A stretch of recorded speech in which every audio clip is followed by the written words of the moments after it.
छगन भुजबळ या ठिकाणी नाराज आहेत, त्यांना मंत्रिमंडळात स्थान देण्यात आलं, नियमाचं खंडन करण्यात आलं आहे, मनोज जरांगे यांच्यासोबत लढण्याची मला शिक्षा मिळाली असंही ते म्हटले.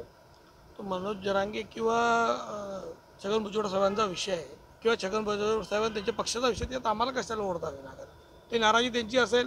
शेवटी आता काय झालं, प्रत्येकाला असं वाटायला लागलं की मी आज जन्ममंत्री असावा, आज जन्ममंत्री असावा, इतके वर्ष मंत्रिपद भूषवल्यावर परत मी मंत्री असावा असं जर वाटलं तर नवीन येणाऱ्या लोकांनी काय करायचं?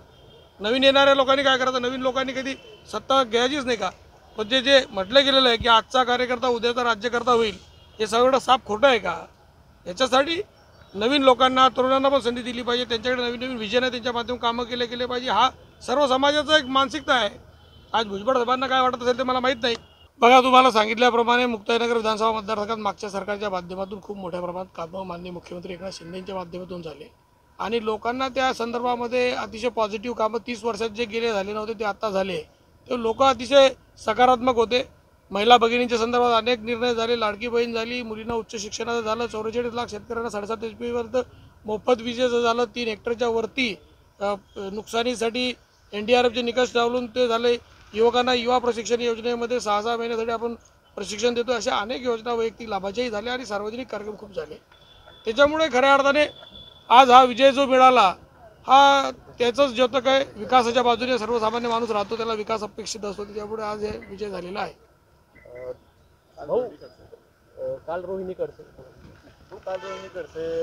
यांचा जो फेरमतमोजणीचा अर्ज होता तो जिल्हाधिकाऱ्यांनी फेटाळलाय, त्यावर ते कोर्टात जाण्याचा त्यांनी इशारा दिलेला. हो, गेले पाहिजे. त्यांच्या मनात शंका कुशंका असेल त्या दूर केल्या पाहिजे. उलट कोर्टात गेले पाहिजे. हायकोर्ट, सुप्रीम कोर्टात ते नेहमीच जात असतात. अनेक प्रकरणं त्यांची लवकर गेले पाहिजे. ते शुभेच्छा त्यांना माझ्याकडून. आपल्या वतीने सल्ला आहे त्यांना? सल्ला आणि शुभेच्छा आहे माझ्या.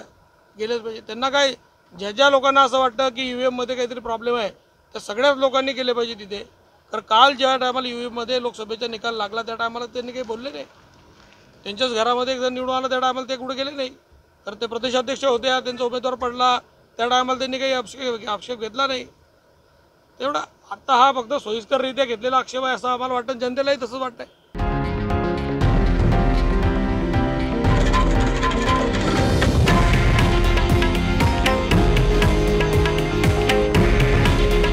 हे आहे देशातील नंबर 1 न्यूज नेटवर्क आणि आपण पाहत आहात TV9 मराठी.